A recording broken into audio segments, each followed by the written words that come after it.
I am going to spend some time today with my 8-year-old self. This is voluntary Wayman's tape. I'm 8 years old, gonna be 9 in November 1st. Today is July 13th, 1996. Alvin Terry Wayman's tape. I'm 8 years old, gonna be 9 in November 1st. Today is July 13th, 1996. I love that so much. I've sort of lost the accent over the years. I'm sure I still have one. I mean, I have an American accent. This episode's gonna be a little bit disjointed, deliberately. And I want to capture a disjointed episode because Cultured Boy is capturing part of my story, but it's also like where I've been as a fundamentalist Mormon boy. By the way, if this is your first time seeing me, I was born fundamentalist Mormon. I have one dad, 4 moms, and 44 brothers and sisters. And it's actually getting annoying saying that because I feel like my life is so much more than that. And I think that's probably one of the things I want to share on today's episode, which is the deep-seated values and mindsets and things that I have now, having lived the way that I live, and what I'm wanting to do, what I'm trying to create into the world. I've recently gone back, and I'll probably do some updates with things that are going on in the world, especially with like Israel-Palestine, just so that I have sort of a time capsule of where we are in the world. I'm going to sing a song with my 8-year-old self here in just a minute, because a major part of this journey that I've been on has really been about returning home to who I really am. And it's interesting because I've done some reading from this philosopher Nietzsche, who I'm sure we all have heard about. And he talks about this cycle that people go into where they have to rebel. It's like a major stage, and then they have to say no and stuff like that. And then the final stage is returning to the child. And that is what I feel like I'm breaking into right now. But it's easier said than done, because when you live your entire fucking life, teenage years, 20s and stuff like that, being told what to do, I don't know, the older parts of you sort of get pushed off in the background. And I moved to New York. By the way, please like and please subscribe. That would mean a lot to me. I'm really trying to grow this and make this my thing. But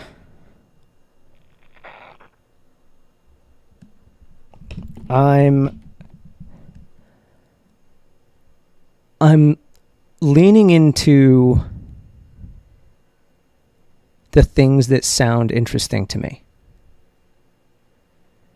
even though I don't know what it's going to do or if it's going to lead to anything. Cultured Boy is one of those things. Another one of those things was when I wrote a children's book because I wanted to for my daughter. But I'm also, the past year, I've been having flashes of music and lyrics come to me that I don't know what's going to come from it. Like, there's a song that just recently came to me about a week ago that was along the lines of, see if I can, something about, and this will speak to one of the mindsets that I have, and why I have it, but speaking to the people that are done being victims and want to do something about their lives in the world. Something like, it's called Curtain Call. It's what I wrote down in my notes, but something like, it's time to rise up. Rise up, it's the curtain call, time to rise up. No more playing small, time to rise up. Time to rise up, it's the curtain call. And I had several other lines that I'm not remembering right now, but I have things like that are coming to me. And when I look back to this old tape of literally 30 years ago, I see that I had some of those things. And like, there's a song that I remember when I did it when I was 8 years old. I just hit record and started singing. One take, just started singing it to the point that it's been burned in my brain. I was just playing a little bit of it, and some of it is like cut off.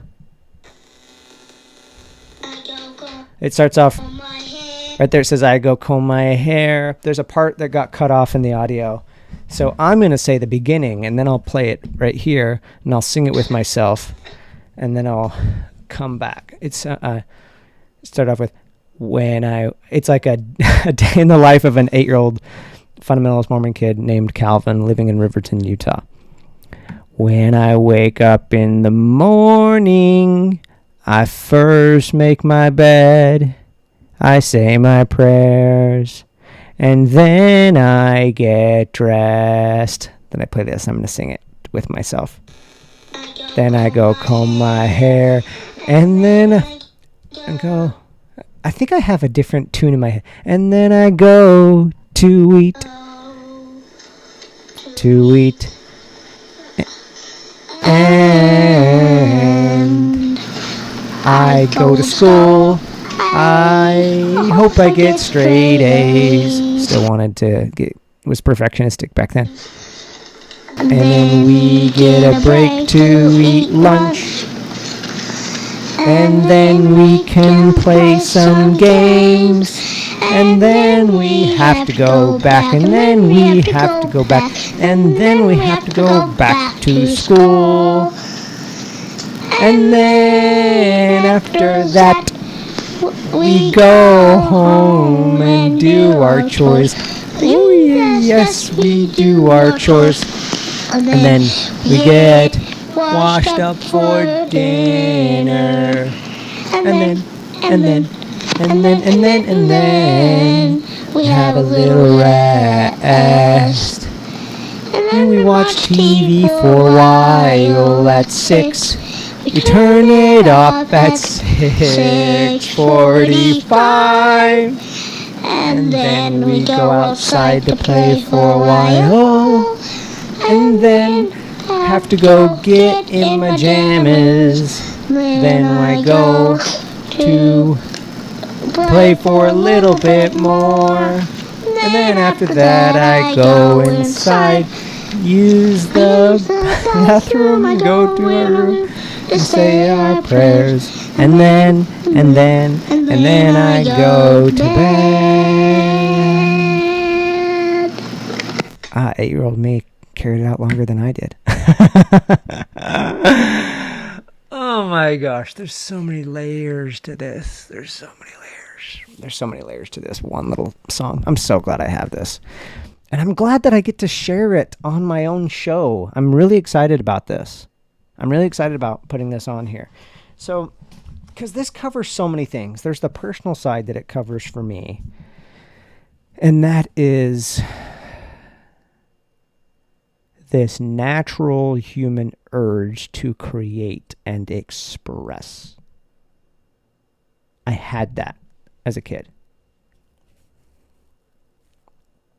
And I'm so happy that I have it. Even at this age, because at this age, I'd already been baptized. And this was the beginning of where things would start to slowly shift in me. And I've already seen at this stage in my life as well, I've seen some really hard things. I watched my dad when I was 4 or 5 hit my mom.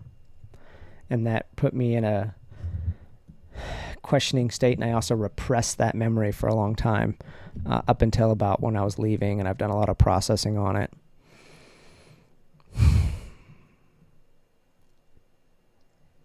There's other things about this audio that speaks to things I've talked about with people about growing up in a high control environment, and any environment, whether it's a toxic relationship or anything else, and that is that it's not all bad. I can go back there. I can go back. I know exactly what that time period was. That's something that is also so unique to my siblings, and I have it big time, and that is our fucking really good memory. And I can go back there. I can live it. I can feel it. And there were some days that were great. They were just so good.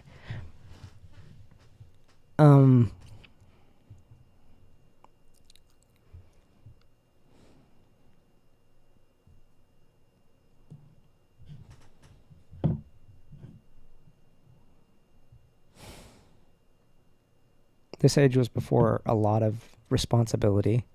Responsibility was one of those things that made the play go away.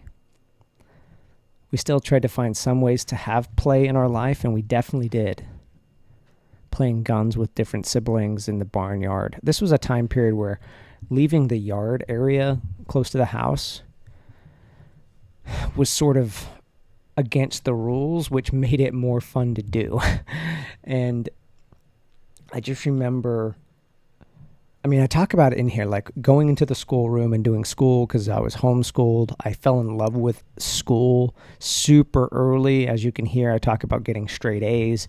I realized, I can do this. I can learn, and I can focus, and I can get good grades. I think it was around maybe this time I want to share as well. I hope I get straight A's.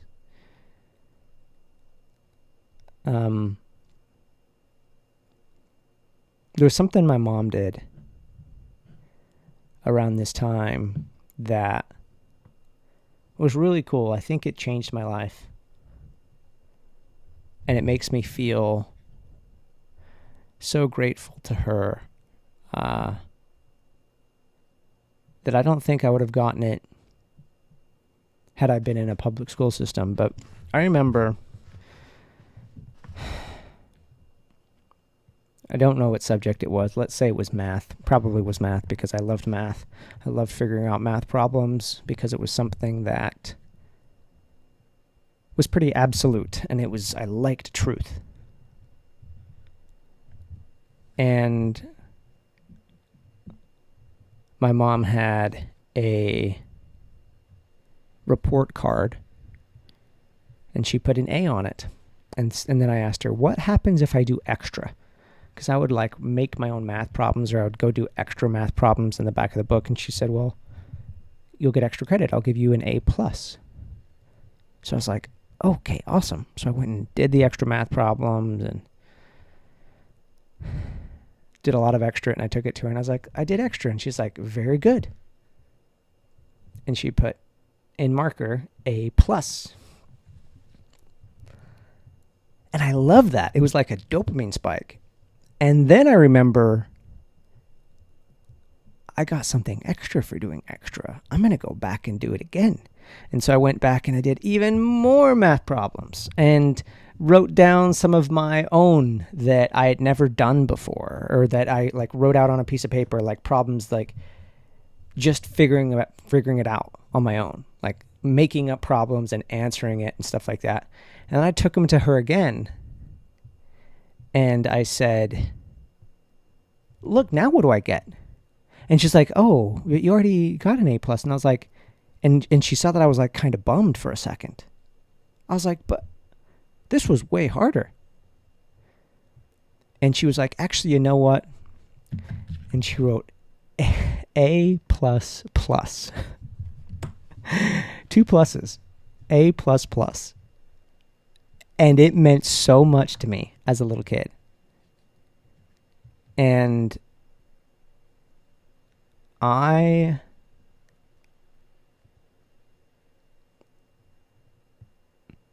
I don't think I realized till much later how rare that was, or what that did for me, because it taught me several things. I was rewarded for effort,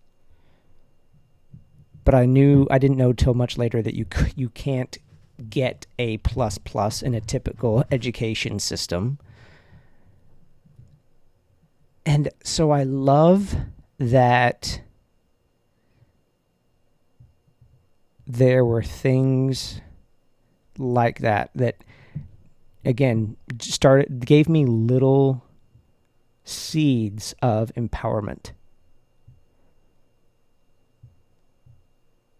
And I think that's what this episode's turning into, is like so much that happened just around this one time period of my life. I was so adventurous. I was such an adventurous kid. I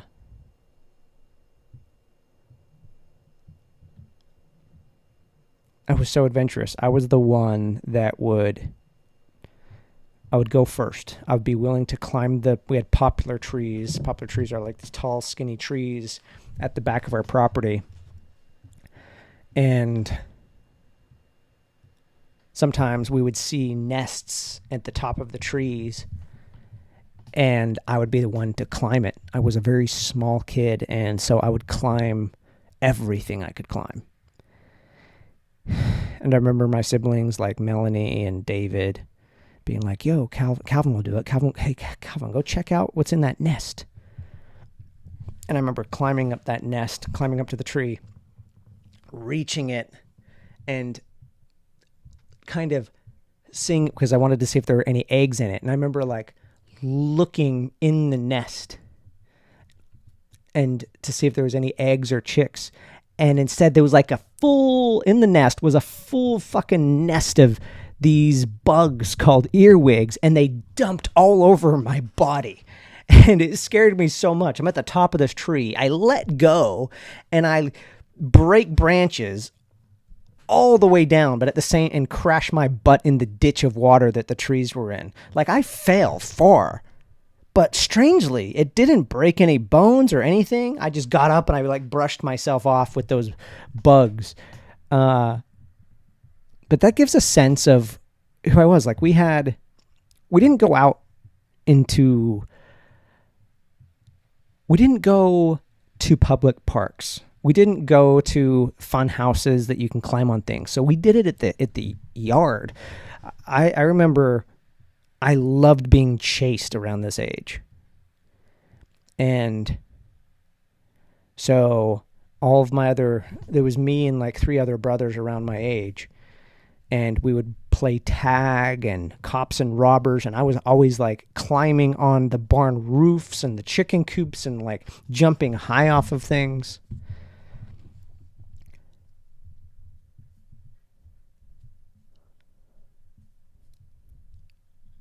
It's just really interesting because when I think about these, some of these things I definitely still have, where I'm willing to do something that feels a little bit risky.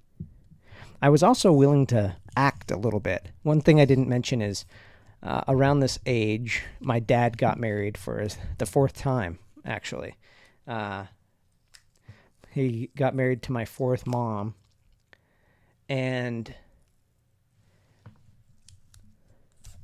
there was a lot of company, people that would come over to the house and visit with us, that were my mom, Deborah's, my 4th mom's sister and stuff like that.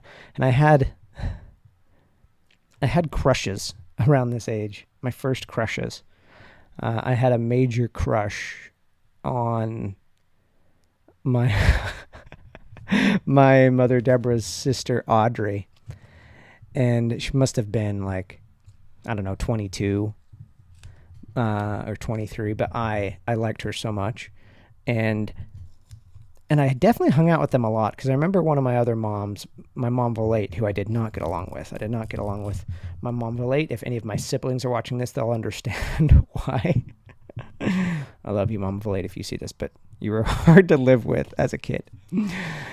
I remember her telling me, my mom Valate, saying, hey, we're having company and you need to leave the women alone, like when they're here.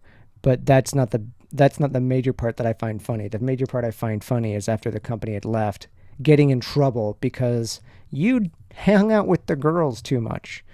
And I liked it and I was accepted in those conversations. But I had this major crush on Audrey, and it's actually kind of wild because I think my kids actually I think my kids are actually going to school with her. Like she's actually one of their school teachers now. But I remember there was a time where I had just made this song that we just listened to, this song of me being 8, and I wanted to show Audrey. And I would also like draw a lot when I was little. I would draw pictures, and I drew some pictures or drawings for like just cartoon or pencil drawings for Audrey. And again, like I really liked it. I liked her. Like she taught me how to braid. But this random memory I have, I wanted to get Audrey to see the drawings I had. And I probably wanted to show her this song, but I didn't want the other adults to see. And I think I'd done this a couple of times when I was little, but I would sometimes pretend to be asleep when I didn't want to face the adults.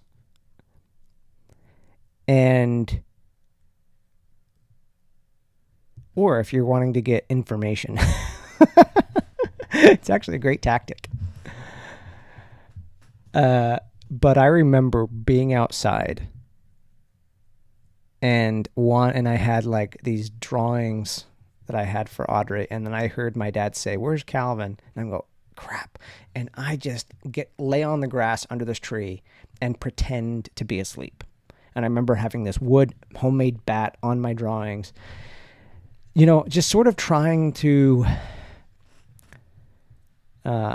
let the moment pass. But sometimes my dad was really persistent, and he would have somebody go off and like find whoever he was asking about, whether it was Violet, where's Violet? Or where's Jedediah? Where's Calvin? Somebody go get Calvin. And somebody finally found me, but I did not wake up. They tried to wake me up, and I just pretended like, no. And then I remember it became a scene. Like all of the adults came up, like, we found Calvin. He's asleep under this tree. He's like, okay, let's go over there.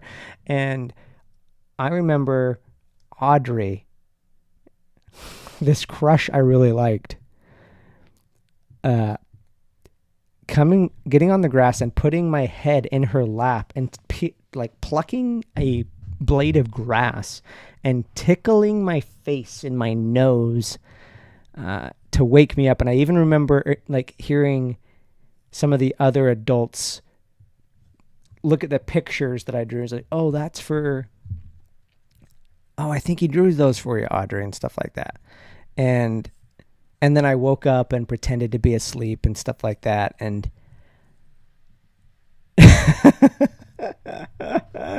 I don't know why I have that random memory.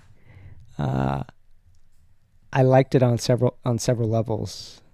I liked the innocence of it. I liked the hiding.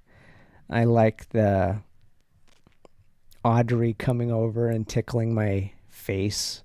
And then I remember I got to like show her my pictures and stuff like that. And it somehow was better than if I just went up and like showed them.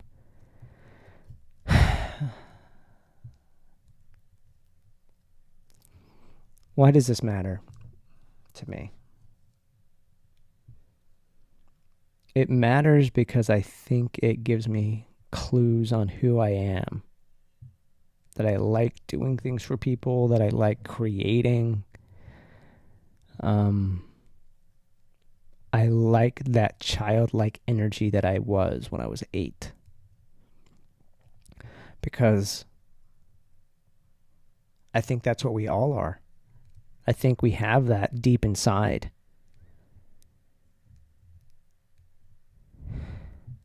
And it's really interesting that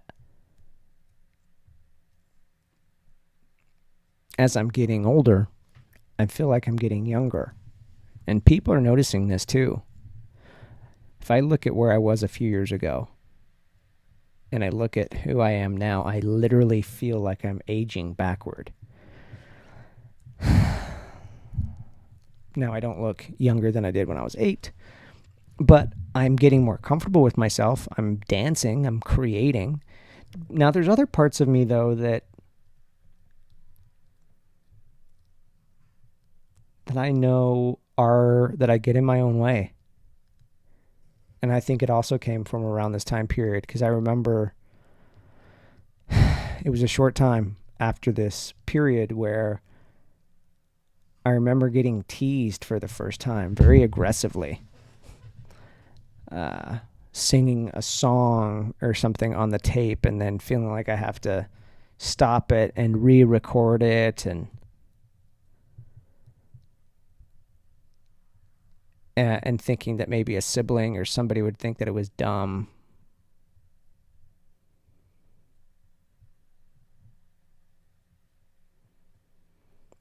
But I do want to remember some of these formative, precious moments. I wonder what 8-year-old Calvin would say about the version that I am now, living in New York.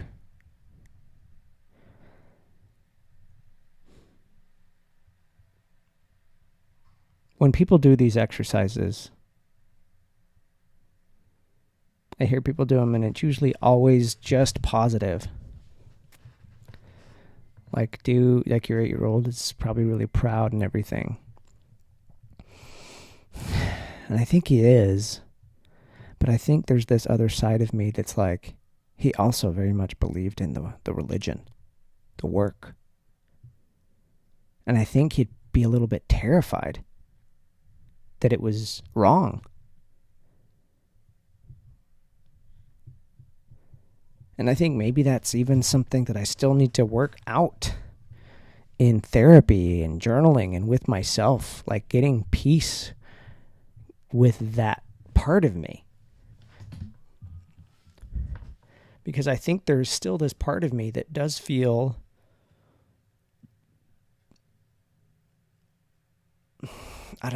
unintegrated.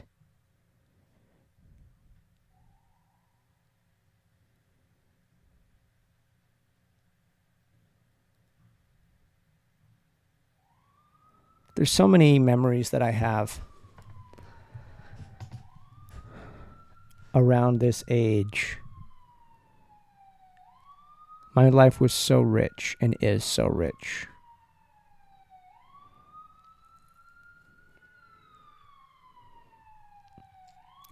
And someday I'll probably compile it all, just so I have, for several reasons, to have a filing system of these core memories that I have with my siblings or my parents or things that I did, or maybe turn it into a book. But just fast forward a little bit from like 17 onward, I also started journaling, and I still have I have a journal entry for almost every single day since I was 17. And I'm glad that I have that. Okay, we're going to take a hard turn. Because this is really what I feel like I'm doing. I'm learning how to integrate these different parts of me. And this childlike part has been in the background and not really being utilized for a long time. And it's only been within the last couple of years that it's really come back online. But I want to make it my default. And I don't know if I have like a full list of mindsets that helped me get there, but I want to see if I can share a few for if anybody's listening, or if I were to watch this back in 20 years and wonder, like, what were the mindsets that made you return to childhood in a way, or return to that. I mean, here's a belief that I have. People say they have this 8-year-old version inside of us, or this child inside of us. To me, what that really is authenticity. I think we think about it wrong. I think it's authenticity. And the reason we think of it as inner child is that's when we had it the most, when we were the most authentic. And that's really what I have been trying to do, is strip away all of the things that I don't really give a fuck about, doing less and less of the shit I don't like, so I can be more and more and more who I am.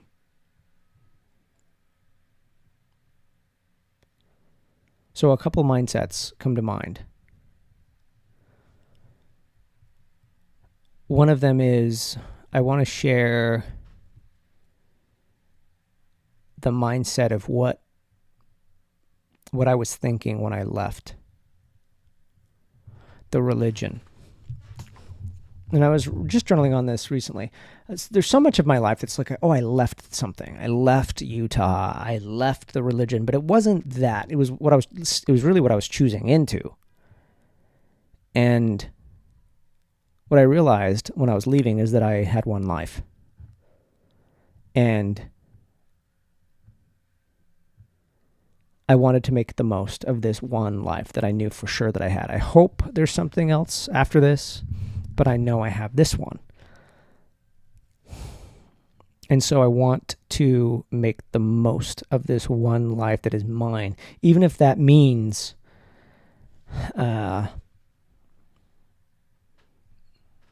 dying on my own sword, so to speak, going to hell. At the very least, I can say it was mine. I had this deep drive of living my life my way on my fucking terms.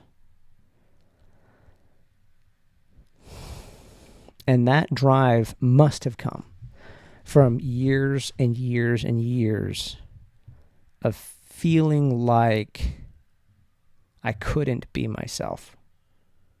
That childlike version of me couldn't do what he wanted to do because of responsibility or doing what I was supposed to do. I remember sneaking ways to be me, like sneaking off to be me, like learning how to, like getting up early in the morning before anybody else so I could get on the computer, getting books that I could look at or read before anybody else got to it.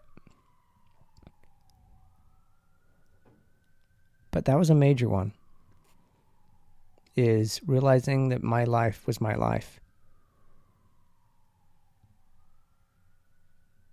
I also recently listened to the first interview I ever did.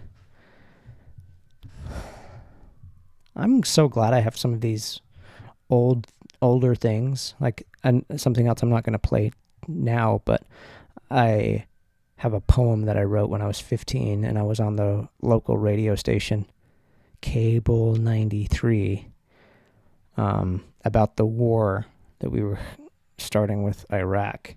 It's just so interesting because it shows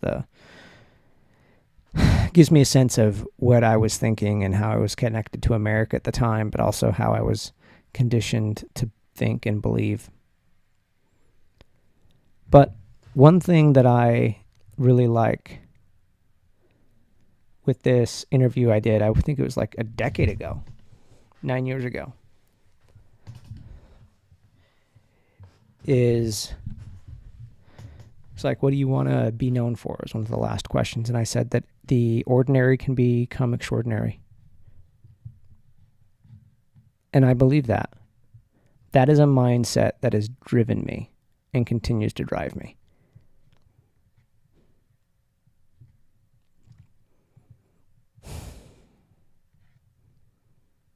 when I look, it's sort of like taking the people on a pedestal and bringing them a little bit down to, closer to earth, but also taking the people that are down to earth already and elevating them to those people, recognizing that everybody is a human being and that we can all make our difference in the world. And I really feel that, actually. Like, there's a combination between those two ideas that I think the very best way that we can impact the world is by offering up what we are naturally, authentically gifted at. Just being ourselves. And that's still the journey I'm on, frankly. The journey I'm on is like letting go, trusting, and being like, what sounds interesting? It seems insane at times. And it certainly has felt insane during the leaving of the religion and moving to New York and stuff like that. That's something I think I really want to hammer home because I want to remember it, because I know it's going to get to the place where I feel like that it was just obvious. Of course, create and do this thing. You're so good at that. You've always done that. Or of course, move to New York. It's always better. It was way better than, Centennial Park. But nah. When you've gone years, decades of being conditioned a certain way, just being yourself sounds and feels frivolous in a way.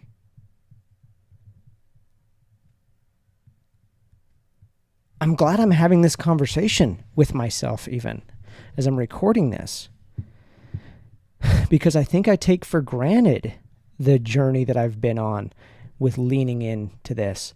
But this is the mindset that I had around the time that I left. And I still have it now. And I found notes in 2019, so 6 years ago. If it's good or if it's natural, it's good. Like really trusting in who I naturally am. So much of our life growing in fundamentalist Mormonism, but I've learned it's not just fundamentalist Mormonism, it's also other religions, it's also other families. We have this, that I think, a very mistaken belief that we are naturally flawed. We had a quote, the natural man is an enemy to God and that we have to be tamed. I don't think that's right.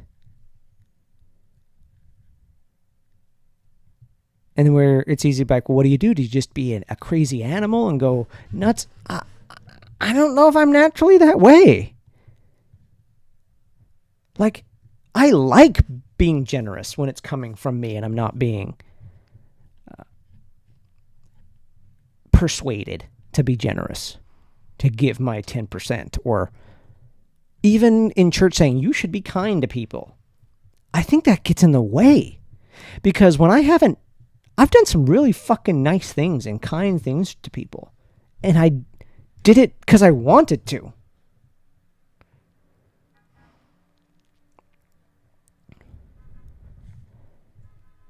And so that mindset that if it's natural, I mean,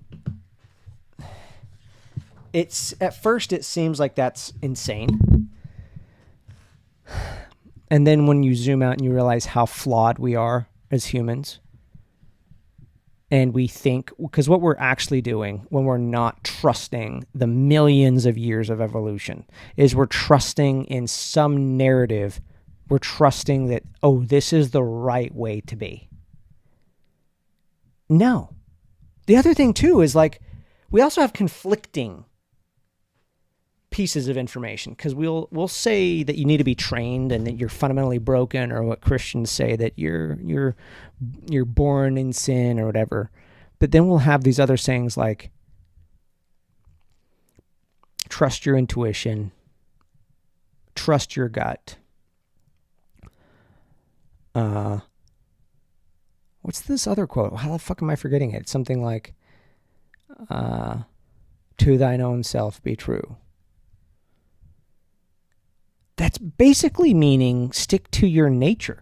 What I really think is, whenever there's a problem, whenever whenever we're really in some sort of conflict, and it looks like it's a conflict of between short-term and long-term, and you hear Christians and other religious people talk about this, like, no, but my sinful nature says that I really should be doing this thing. I really should go sleep around outside of my marriage, but I know I really should be committed. You don't want to be committed to your marriage just because it's the right thing to do. Like, you want to do it because it's genuinely what you want. What I think actually fucks us is misaligned values. If there's such a thing, this is a mindset that I feel like I've gotten into more, that when people talk about God or anything else, it's really just about an alignment, a realignment of values. And when you have your values aligned in a proper way, you're not choosing one or the other, you're getting it all.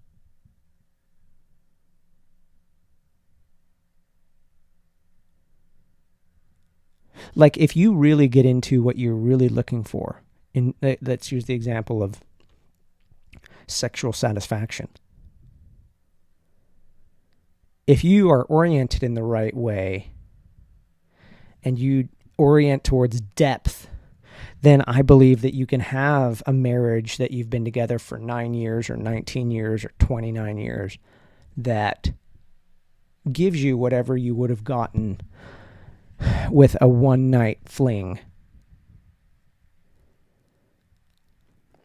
or one of the orientations that I have. Like, I think what gets in the way is when those values aren't oriented properly. So I used to think, and I'm still in the middle of challenging it, frankly, I used to have the belief that I needed to get a certain level of security so that I could then express myself or be authentic. And then I was like, no. If I prioritize what really matters to me, I'll get both. Meaning, instead of taking the steps of like, oh, get my money right so then I can create what I want, I will create what I want, and through creating what I want, I will create security. So not only am I saying authenticity over security, authenticity becomes my security. And that's something that I've done a lot in the last couple of years. There's honestly so many. What this is making me realize as I'm coming into this is I want to do this more,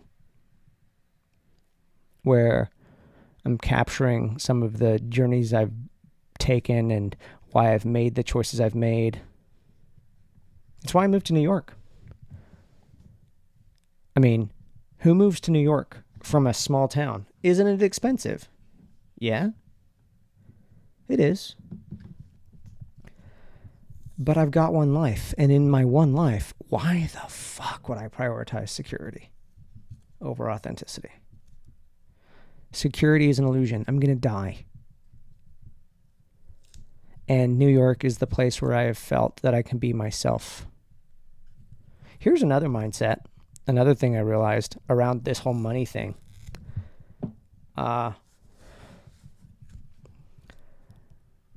There's no such thing as a lot of money or a little bit of money. We all have different viewpoints on what that is, which is exciting.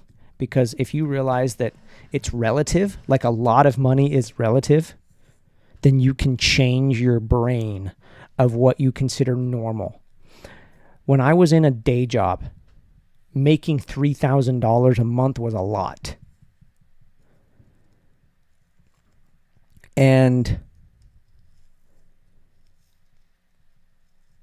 I remember when I moved to California, I tripled the rent I had a 3-bedroom place in Cedar City, Utah that had a garage, and I was paying like $680.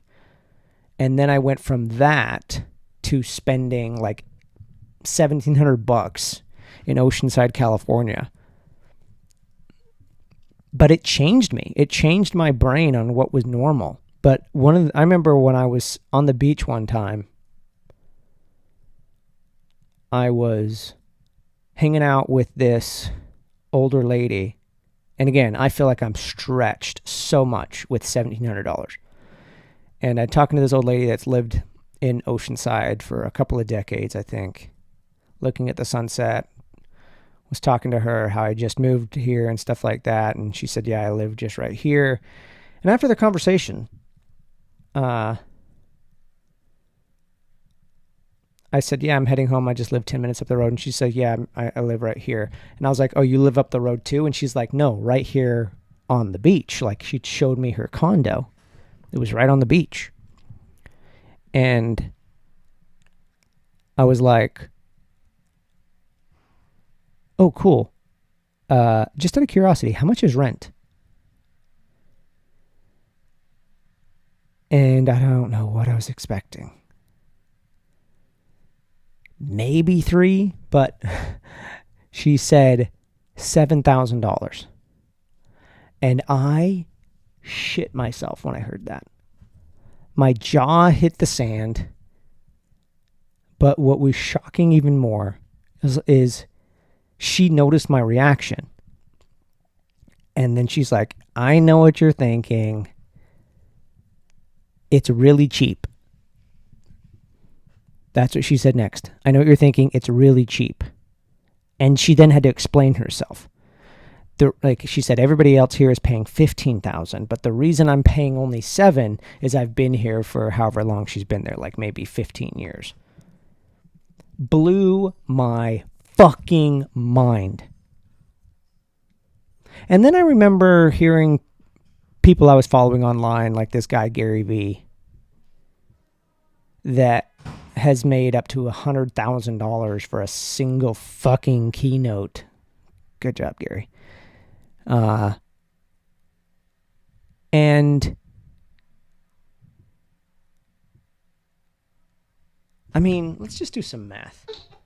What is 7,000 times 12?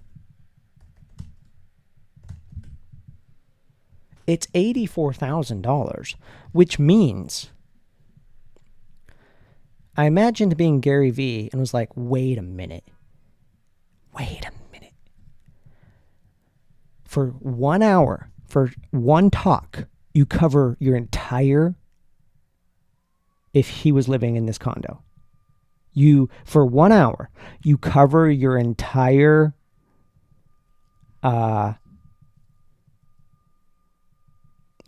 mortgage, your entire rent, your annual salary. Like this is, I'm actually glad I'm talking about this one, because the money one is one that people get so caught up on. And it fucks people. People fuck themselves so much more with money than they realize. I'll tell another story in just a sec. But I also remember going to Thailand, and I remember talking to Thai people, and for them, $2,000 was an infinite amount of money. And I knew for a fact that if they came to any state in America and worked at Starbucks, it would be difficult to make less than $2,000. And for them, it was like, what? So the mindset that I had, what I realized, and this is what helped me get to New York and do anything, is I knew that what seems like a lot and seems like a little is your conditioning more than anything. It's your conditioning. And so if you want to make more money, you need to condition yourself differently. Instead of saying, I want a lot of money, like, first of all, define what a lot of money is. Like, let's say for me, it's $20,000 or $30,000 a month. The key is not to say, I want this lots of money, 20, 30, 50,000. It's to make that be my normal. Because you get your normal. That's what I've been doing. It does not, like, it felt like an insane stretch. Insane stretch. When I first decided to live in New York. Just to live here. Just to be around a lot of people all the time. It doesn't feel that way anymore. Now, I still need to figure out the rent stuff, which I'm going to give myself advice on that in just a sec. Just given this. But I've been around it now for 3 years. And so it's a normal thing. So I'll just jump into the advice right now, Calv, because right now it feels like a stretch to be making money on YouTube and on Substack and on speaking to make my income. I just need to make that feel normal. No, that's just what I do. I don't make money doing things I don't enjoy. Period. That's just normal. One other thing I want to give is, like, I remember when I had just moved to California, I decided to go to an event in Vegas that was expensive as fuck to me. Like, I'd never done anything like that. I think I might have spent like $29 or $30 or $40. But I had this guy who I met, who I trusted, said, based on where you're at and what you're trying to do, you should really go to this event. And the event was like $1,000, which was an insane amount of money just to go to spend a weekend somewhere. It's like, what? $1,000? But I did it. But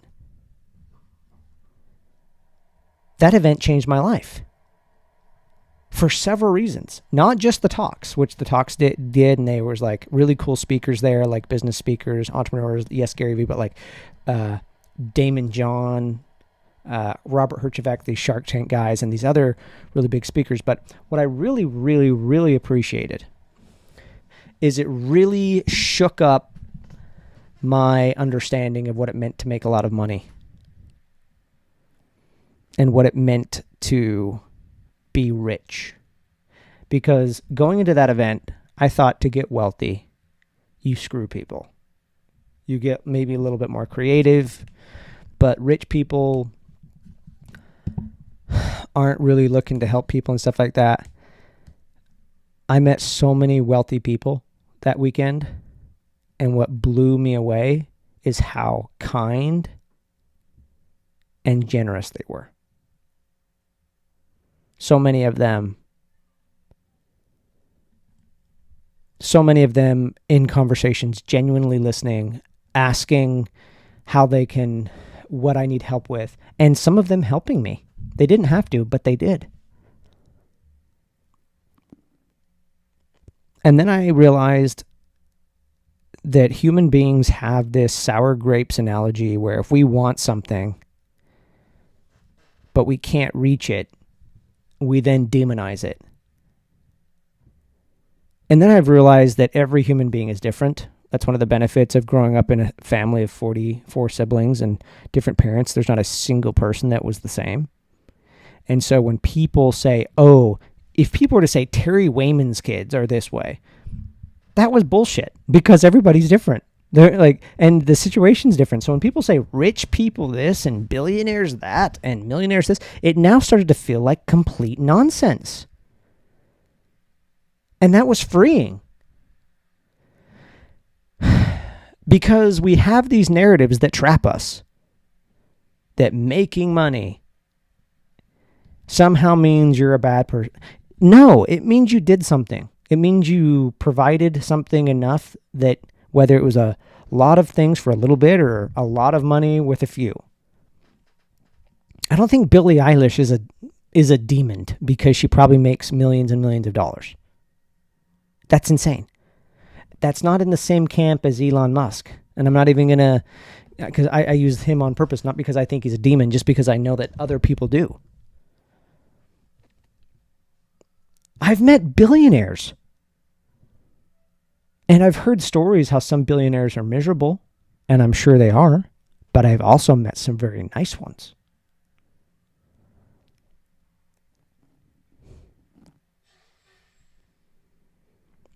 So, what's the takeaway there? And then we'll start coming in for a landing.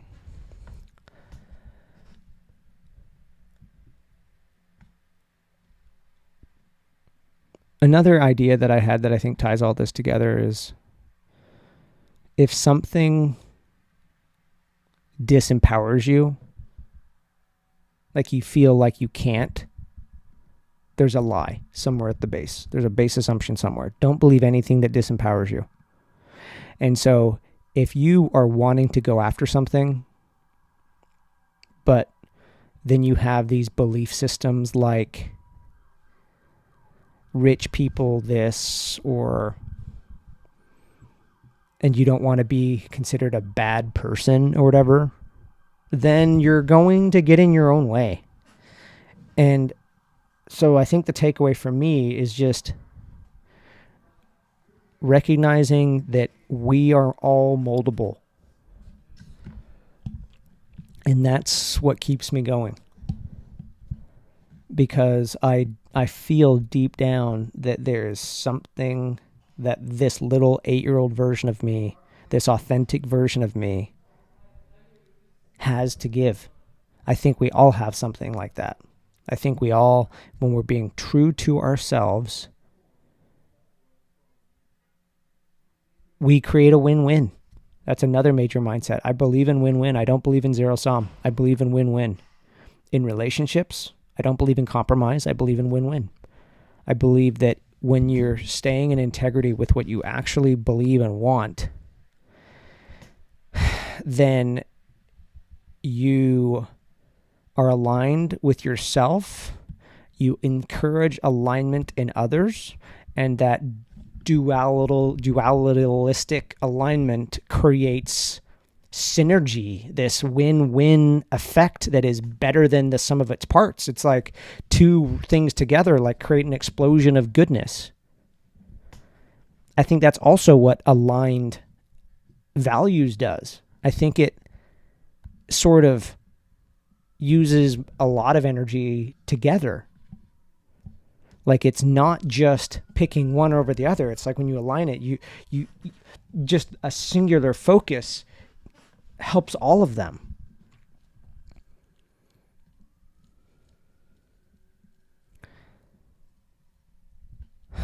So what's my mindset right now at this stage? Because the truth is, when this goes out, I still haven't I haven't made full-time money. I've been full-time all year on content. I've made a film. But I have not made money yet. So my mindset right now is like, if somebody else can, it can be done. And then also that I know I'm stepping into the unknown. And so who am I to think I know what this is going to look like? It's just full trusting. Trusting that if I just keep on leaning in, that's another major mindset, by the way, just leaning into what feels true, leaning into what feels right, and keep on doing that, keep on leaning in, good will come from it. So that's where I'm at. I'm going to keep on leaning in. And I'm just noticing things that capture my attention and leaning into that. I don't even know where it leads. Right now, we're just starting the ceasefire between Israel and Palestine, and that conflict has my attention. And I'm not Israeli and I'm not Palestinian, but I made the film Hearts Unknown on it, and I want to go back there and I want to do more. And I want to understand people, and I want to bring understanding to the world. I really feel that the conflict there is very unnecessary, but that it's happening in a way that people on both sides don't have a full understanding of each other. My mind has totally shifted on this conflict as I've learned more about it. I thought it was one way, and it's becoming way bigger than another. I thought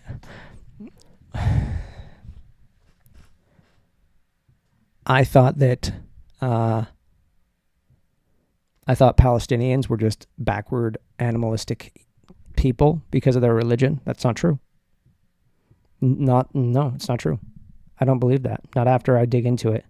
I think they're in a very shitty situation. And I also thought that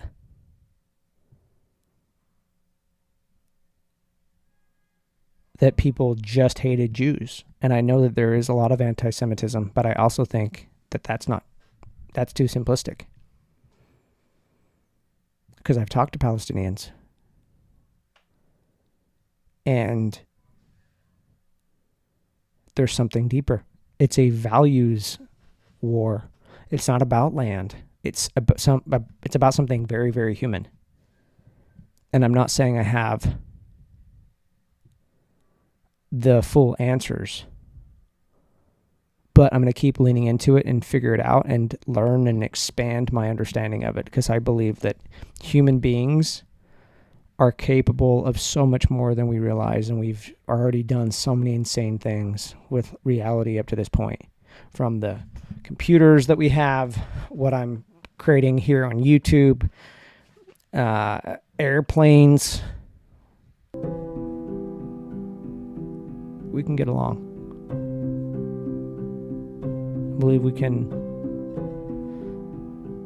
I believe there's so much untapped potential that could happen if we untangle some of these issues. Anyway, I'm going to wrap it here. Thank you so much for listening. Please like and subscribe. It's been really fun to get to touch into earlier parts of myself, especially this 8-year-old version of me.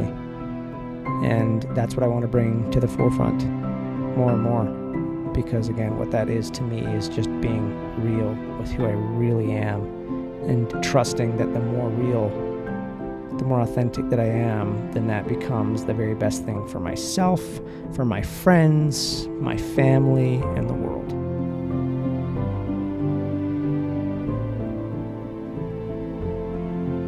I love you. Stay curious. Want to hear some jokes? I'll give you some. Knock, knock. Who's there? Ketchup. Ketchup who? Ketchup with me and I'll tell you. What do you give a sick bird? I don't know. Tweetment.